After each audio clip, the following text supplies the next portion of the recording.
नाशिवंत निघत जाणारं सगळं आयुष्य पाहतो काळच सावध. हा नरदेव आपल्याला मिळालेला आहे. दुर्लभ मनुष्य देहो देहिरांश भंग. बाबांना तुम्हाला हा नरदेव मिळालेला आहे. तुम्ही फार भाग्यवान आहात, तुम्हाला हा नरदेव मिळाला. परंतु या नरदेवाचा क्षणाचाही भरोसा नाही. दुर्लभ मनुष्य देहो देहिरांश भंग. म्हणून नाशिवंत निघत जाणारं सगळं आयुष्य पाहतो काळच सावध. काळ टपून बसलेला आहे आयुष्य खाण्यासाठी. त्याकरता सावध व्हा आणि परमार्थाच्या मार्गाकडे लागा. परंतु परमार्थाचा योग्य मार्ग आपल्याला सापडण्याकरता आपल्या आयुष्यामध्ये कशाची गरज असते? गुरुची गरज असते. आता नामदेव महाराजांचा एक प्रसंग सांगतो तुम्हाला. नामदेव महाराजांची वडील बाहेर गेलेले असताना नैवेद्य देऊन देण्याची, देवाला नैवेद्य ठेवण्याची जबाबदारी नामदेवरायांची. नामदेवराय नैवेद्य घेऊन गेले. दररोज वडील नैवेद्य घेऊन जायचे. परंतु तो नैवेद्य वडील पुन्हा घेऊन यायचे नामदेवरायाला माहितच नव्हतं. आता नामदेवरायाने देवापुढे नैवेद्य ठेवला. नामदेवरायाला देव आता येतील, मग येतील, आता खातील, मग खातील. परंतु देवाने नैवेद्य खाल्ला का? नाही खाल्ला. मग देवाचा धावा केला. देवाला नामदेवराय म्हणतात, काय म्हणतात? तुझा माझा देवा कार्य वैर कार्य दुःखाची डोंगर दाखवली. अरे देवा भगवंता, तुझा माझा काय वैर आहे म्हणून तुम्हाला दुःखाची डोंगर दाखवतो. दररोज माझे वडील नैवेद्य घेऊन येतात, तो नैवेद्य तुम्ही आनंदाने खाता आणि आज मी नैवेद्य घेऊन आलो तर तुम्ही का खात नाही?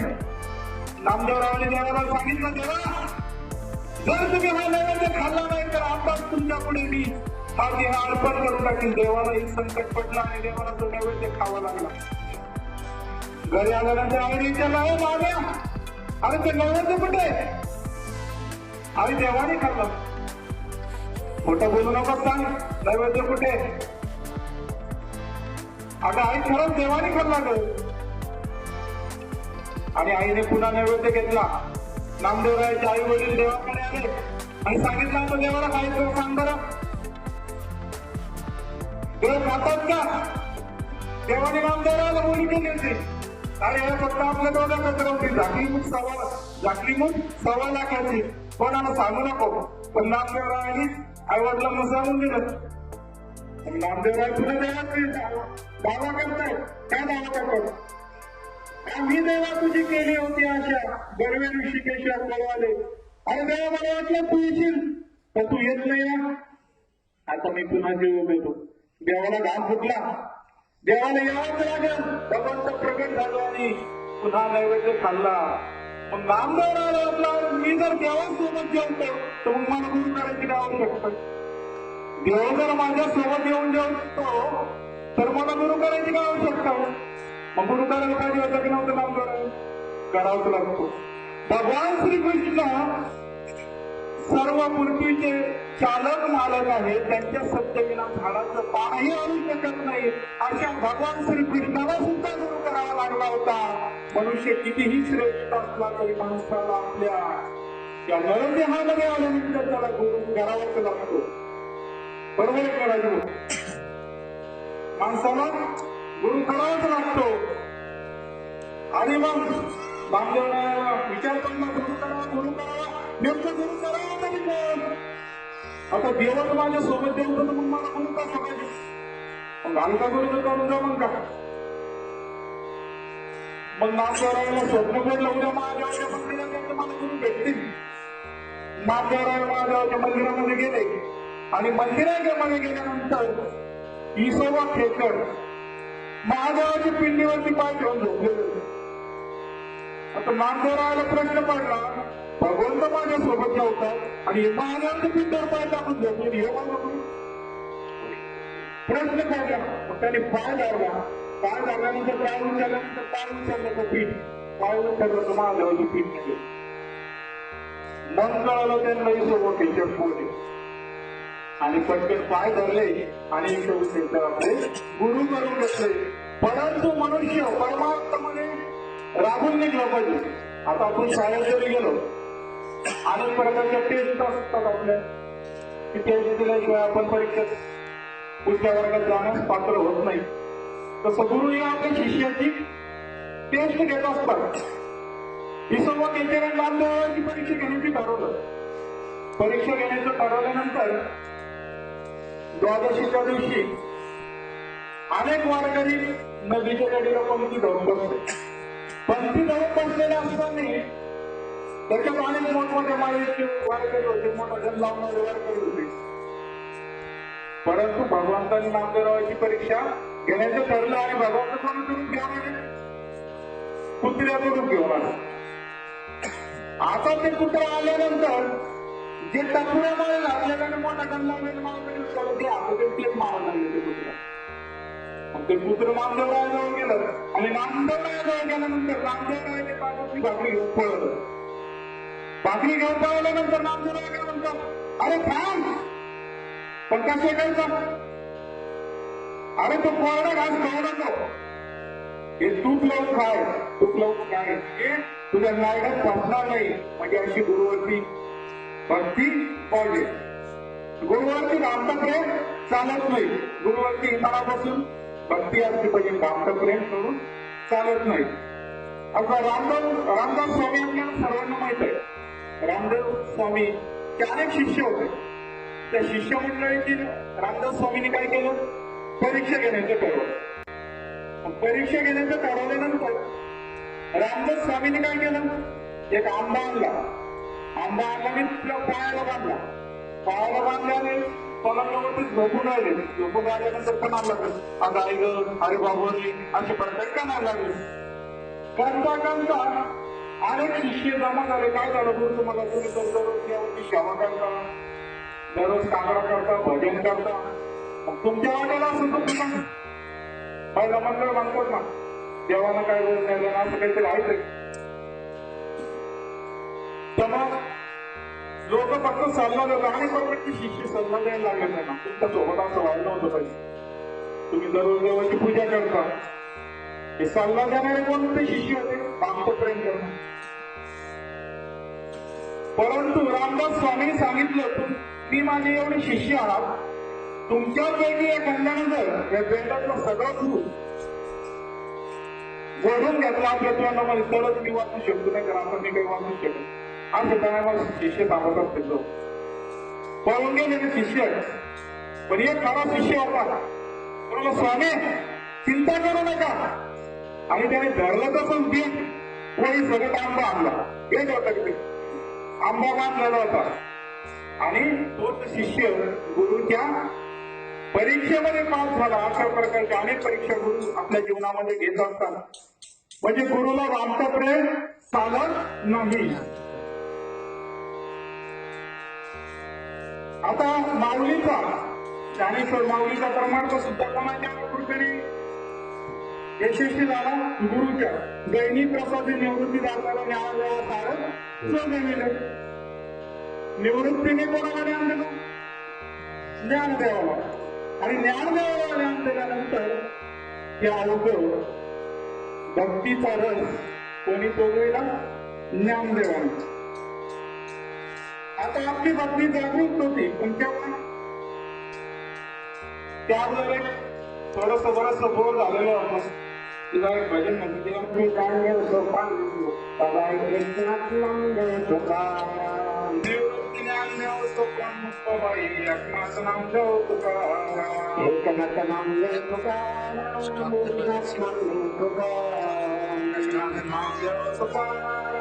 एकनाथ नामदेव तुकाराम, निवृत्ती ज्ञानदेव सोपान मुक्ताबाई, एकनाथ नामदेव तुकाराम, निवृत्ती ज्ञानदेव सोपान मुक्ताबाई, एकनाथ नामदेव तुकाराम, निवृत्ती ज्ञानदेव सोपान मुक्ताबाई, एकनाथ नामदेव तुकाराम, निवृत्ती ज्ञानदेव सोपान मुक्ताबाई, एकनाथ नामदेव तुकाराम, निवृत्ती ज्ञानदेव सोपान मुक्ताबाई, एकनाथ नामदेव तुकाराम, निवृत्ती ज्ञानदेव सोपान मुक्ताबाई, एकनाथ नामदेव तुकाराम, निवृत्ती ज्ञानदेव सोपान मुक्ताबाई एकनाथ नामदेव तुकाराम निवृत्ती ज्ञानदेव सोपान मुक्ताबाई एकनाथ नामदेव तुकाराम. आता हे भजन आपण बरेच वेळेस ऐकलेलं आहे, बरोबर. जसे आपली आपण कडे राहिले म्हणजे पूर्वीचे दरवाजे आपले आपल्या पूर्वीच्या दरवाजाला काय कडे, तशी एक कडी आहे. ही भजनाची काय कडी. निवृत्ती ज्ञानदेव सोपान मुक्ताबाई एकनाथ नामदेव तुकाराम. निवृत्ती म्हणजे काय? काम, क्रोध, लोभ, मोह, मद, मत्सर जो मनुष्याच्या देहामध्ये आहे त्या कामक्रोधापासून तो निवृत्त झाला असा निवृत्ती. आणि कोणत्याही प्रकारचं ज्ञान जर माणसाला आपल्या आयुष्यामध्ये घ्यायचं असलं त्यातून मनुष्य कसं झाला पाहिजे? निवृत्त झाला. निवृत्त झाल्यानंतर त्याला काय भेटतं? मग ज्ञान भेटतं. त्यानंतर काय? स्वतः ज्ञान भेटल्यानंतर भगवंत प्राप्ती करता त्याला जो मार्ग जो आहे तो कसा सोपा होतो. आणि एकदा जर भगवंताकडे जाण्याचा मार्ग जर सोपा झाला तर मनुष्याला मुक्ती मिळाल्याशिवाय राहणार नाही.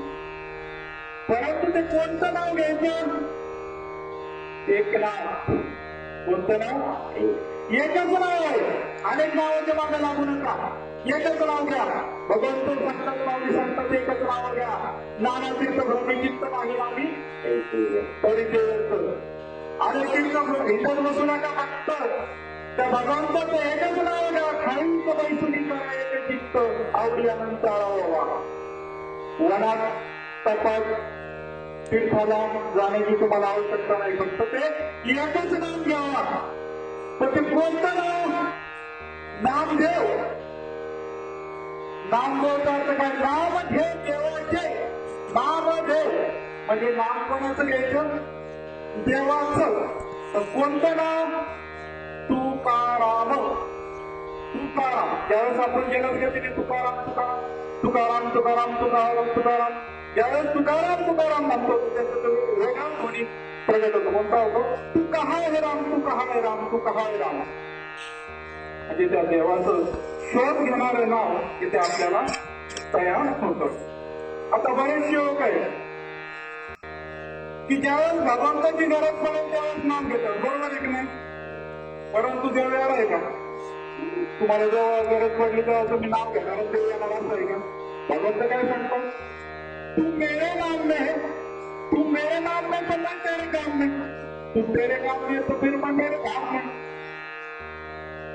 तू मेरे नाम में है, तू मेरे नाम में तो मैं तेरे काम में, तू तेरे काम में तो मैं मेरे धाम में. जर तुम्ही तुमचं काम करत असताना भगवंताचं चिंतन केलं आणि तुम्हाला भगवंताला आवाज दिला भगवंत तुमच्याकडे येणार. नाही भगवंताला यावाच लागणार. एकदा नारद मुनी भगवान विष्णूकडे आले आणि विष्णूला विचारलं, भगवंत तुमचा सर्वश्रेष्ठ भक्त कोण? भगवंताने सांगितलं, शेतकरी माझा सगळ्यात श्रेष्ठ भक्त आहे. आता नारद मुनीला प्रश्न पडला, मी काय श्रीमंतनारायण नारायण श्रीमंतनारायण म्हणत राहतो आणि भगवंताचा जर शेतकरी सर्वश्रेष्ठ भक्त आहे तर आपण बघून तरी येऊन भक्ती करतो कधी? नारद मुनी खुर्ची तलावरती आले, त्या शेतकऱ्याला बघत होतो. शेतकरी उठल्या देवाचं दर्शन घेतलं आणि रामकृष्ण आहे वाटतं. त्यानंतर शेतात गेला, दुपारची आपली शिदोरी सोडली. शिदोरी खाण्यापूर्वी रामकृष्ण हरी वाटला. त्यानंतर पुन्हा झोपत्या वेळेस लागला, म्हणजे तो सोडून त्याचं चिंता नाही. पण कसं वाटला? अंतःकरणातून म्हटला. काकांची भक्तीनं म्हटलं का डोंगी भक्तीनं म्हटला नाही, अंतःकरणातून म्हटला. नारद मुनीला प्रश्न पडले. नारद मुनी पुन्हा भगवंताकडे गेले. भगवंताने विचारलं, भगवंता मी दिवसभर श्रीमन नारायण नारायण म्हणतो आणि तुला तो असणारा शेतकरी फक्त तीनदाच नाव घेतला निघून सांगत की तू माझ्यापेक्षा श्रेष्ठ कसा? आता ते भगवंत आहे. भगवंत म्हणे ठीक आहे. भगवंताने नारद मुनीच्या डोक्यावर तेलाने काटतात भरलेलं मडकं दिलं आणि सांगितलं एवढं मडकं लांबीपर्यंत घेऊन येईल आणि पुन्हा घेऊन येईल. पण घेऊन जाताना एक आटोकात भरले नाही तर लक्ष असून दे आणि इथे खाली पाडणारी मागे नारद मुनी घेऊन गेले. घेऊन गेल्यानंतर नारद मुनीचं पूर्ण लक्ष इकडे बघत याच्यातला एकही थेट खाली पडला नाही पडला. जातानाही तेच म्हणत आणि येताना तेच आले. भगवंताचं पळकं ठेवलं. भगवंत विचारलं नारदा किती वेळेस नाव घेतलं? काही सांगितलं एकदा पण घेतलं नाही. मग भगवंताने सांगितलं माझा जो शेतकरी आहे तो भक्त त्याला मी ते काम सोडून दिलेलं आहे. शेतीत काम करणं हे त्याचं कर्तव्य आहे आणि ते कर्तव्य पाडत असताना तो माझं नाव घेतलं. रात्री आणि सगळ्यांनी सांगितलं दळीचा कांडीचा म्हणजे कोणतंही काम करत असताना भगवंताचं नाव घेतलं म्हणजे काम घेता कामाची होईल म्हणजे आपलं काम करता करता भगवंताचं नाव जर आपण घेतलं तर ती कोणती श्रेष्ठ भक्ती असते. परंतु आपलं वैराग्य कधी जागृत होतं. आपलं वैराग्य घरी काही कटकट झाली तर मग आपल्याला वैराग्य प्राप्त होतं. घर पे हो गई कटकट तो चलो बाबा जी की मत कर. घर पे हो गई कटकट तो चलो बाबा जी की मत कर. पण तिथं काय सोपं आहे का? बाबाजी तुम्ही आश्रमात आता ते अर्थ त्या आश्रमामध्येच आहे. आश्रम म्हणजे हे आणि श्रम कर. श्रम कर म्हणजे करा नाही तरी तिथं जाऊन भगवानचं भगवान चिंतन तर करावंच लागेल ना आपल्याला. गणित जन्मी आला याला आणि पाणी गेला असं तुझं चालतं का? नाही. म्हणजे तिथं गेल्यानंतर आपल्याला आश्रमामध्ये गेल्यानंतर श्रम हे आपल्याला करावंच लागतं. बरोबर आहे की? श्रम केल्याशिवाय काहीच होत नाही. आणि श्रम केल्यानंतर माऊली एक प्रसंग सांगतात. आधी संसार सुखाला झाला गेला आहे. राजभोगा म्हणजे आपले काय म्हणतात माऊली देखील पाय भावाचे तो मग हवा वेळोवेळा आधी संसार सुखाला झाला गेला आहे.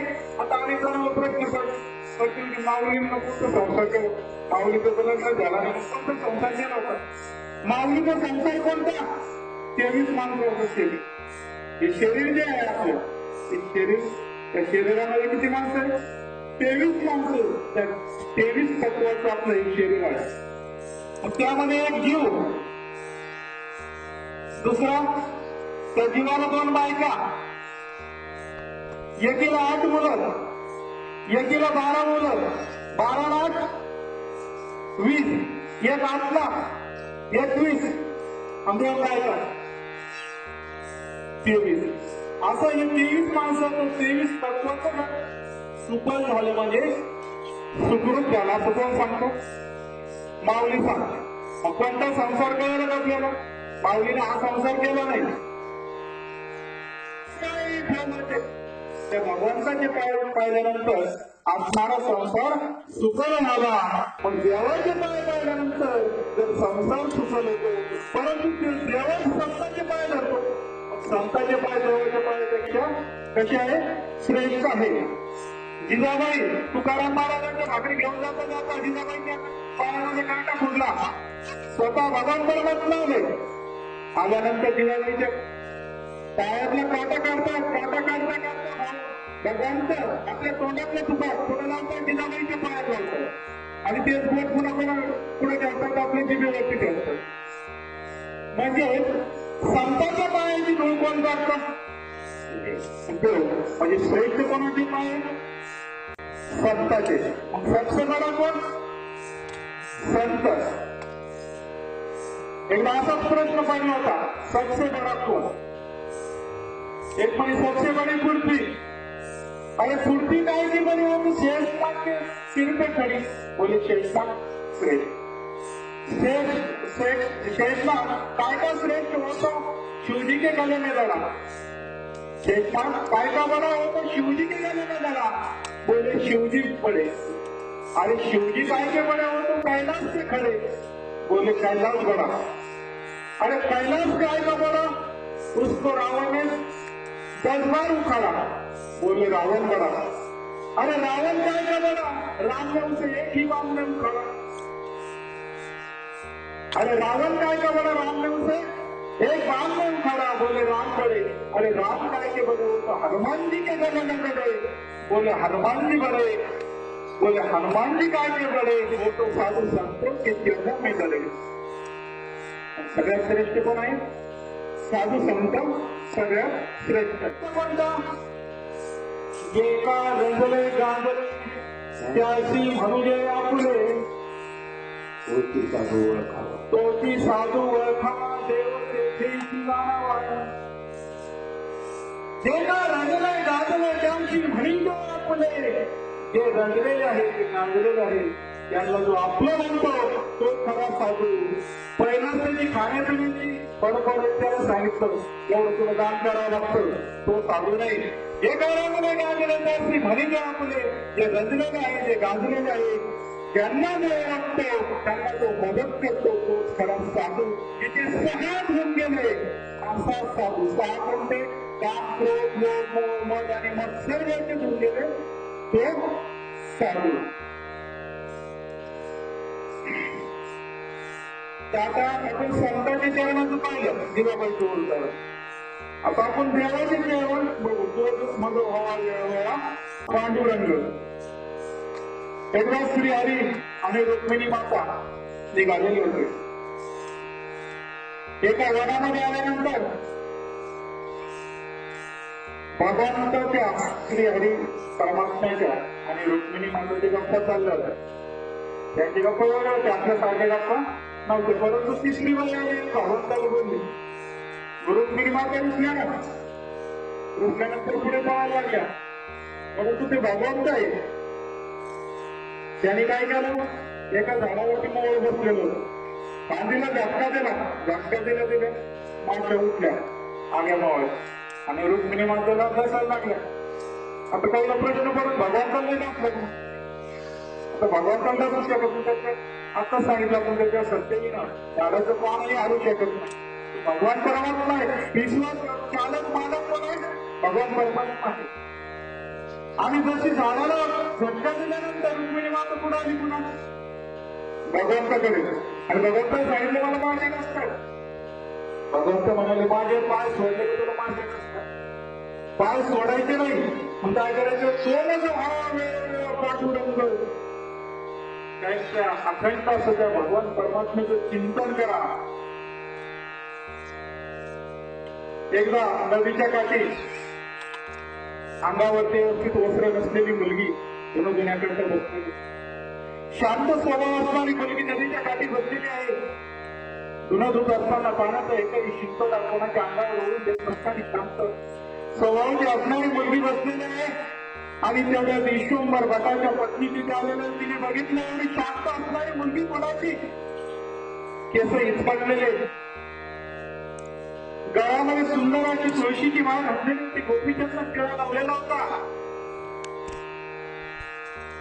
आणि त्या मातेने विचारपूस केला कोणाची ग तू? आणि तिच्या बापाची चौकशी केली, परंतु तिच्या बापाची खूप गरिबी होती, राहण्याकरता व्यवस्थित जागा नव्हती, झोपडीत राहत होते। त्या झोपडीमध्ये तुकाराम बाबा आणि ज्ञानेश्वरी एवढीच त्यांची संपत्ती होती। याच्याकडे त्यांच्याकडे खाण्यासाठी सुद्धा काही नव्हतं।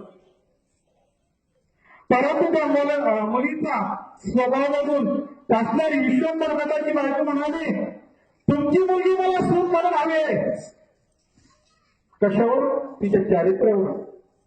आणि विश्वंभर भटात असणारा मुलगा दिगंबर त्याच्याशी तिचं लग्न लावण्यात आलं। लग्न लावल्यानंतर मुलीवरती संस्कार झालेले होते। सगळ्यात महत्वाचा असतो संस्कार, माणसाच्या जीवनामध्ये सगळ्यात श्रेष्ठ संस्कार आहे। आपण त्याचे संस्कार केले तसंच तो मुलगा वागणार। आपण आंब्याचं झाड लावलं तर आंब्याला आंबे येणार, बाबळीचं झाड लावलं तर बाबळीला आंबे येतील का? नाही। जसे संस्कार लावले तसंच ते आचरण करणार। असणारी मुलगी, तिच्या बापाची असणारी संपत्ती, एक तुकाराम दादा आणि ज्ञानेश्वरी याच्या पलीकडे त्याची संपत्ती नव्हती.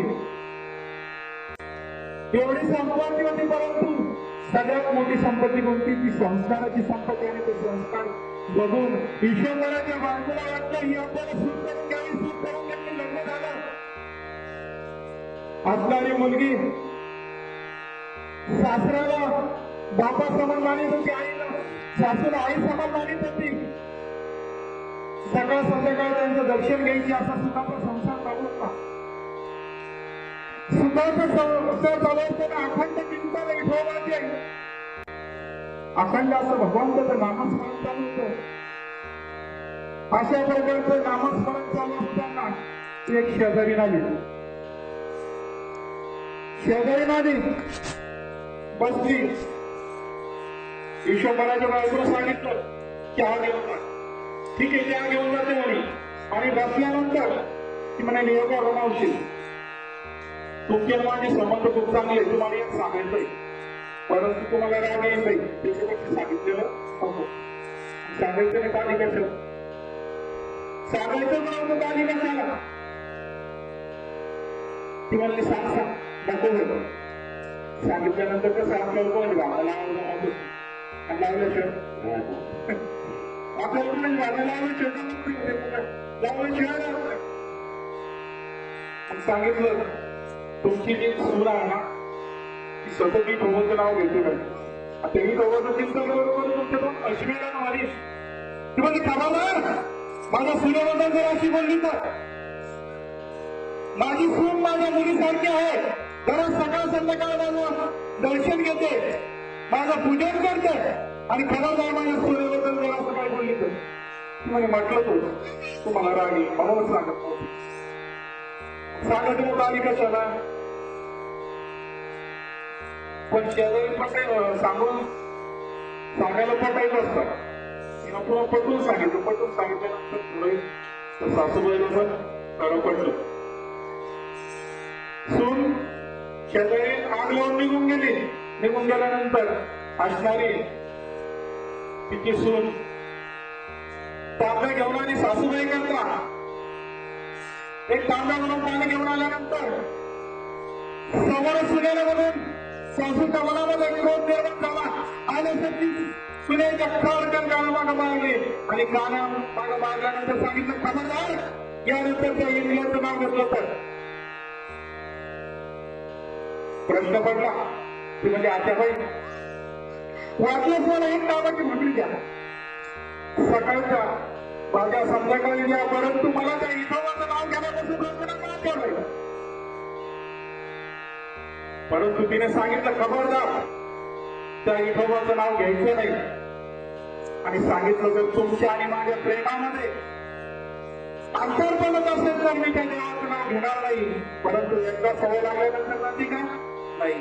भांडे घासायला नसल्यानंतर आपण देवाचं नाव घेतलं म्हणजे एक प्रकारची सवय मिळून गेली. आणि बरोबर झाला वेळोवेळा सांगून गेलं. आता आपल्या गावाचं फक्त पहिल्याच प्रगत झाला. 2 शॉर्टकट मंडळीचं आलेले. आता दुसऱ्यांची आम्हाला सांगत नाव की राजेची कामदा काय भीक मागे मनाच्या जोगे सिद्धी पाव. राजाची असणारी कांता म्हणजे राजाची राणी, तिला भीक मागण्याची आवश्यकता आहे का? नाही. तसंच त्याचा गुरु श्रीगुरु सारखा जर काठीला काढला तर त्याला कोणाकडे भीक मागण्याची आवश्यकता राहत नाही. नारद तात्याने सांगितलं होतं कीर्तनामध्ये की ज्यावेळेस तुकाराम महाराज भंडारा डोंगरावरती नामस्मरण करत बसलेला असताना शिवाजी महाराज तिथून चालले होते. आणि शिवाजी महाराज चाललेले असताना त्याने भगवंताचं नामस्मरण ऐकावे. नामस्मरण ऐकल्यानंतर त्यांना वाटलं की त्याचं नाम थोडंफार जेवण वगैरे करू. तुकाराम महाराजाला विचारलं, आम्ही घोडे जमलेले, घोडे करता चारा पाहिजे, जेवणाकरता काहीतरी पाहिजे, आम्हाला जेवणाची व्यवस्था करा. तुकाराम महाराज नाही म्हटले का? नाही. कारण काय? श्रीगुरु सारखा असतो का तिला? लगेच आराधना केली. श्री अनंता मधुसूदना पद्मनाभं देवाचा धावा केल्यानंतर लगेच पाचीपासून भोजन तयार झालं आणि घोड्याला खाण्याकरता पण चारा हजर झाला. तिसऱ्या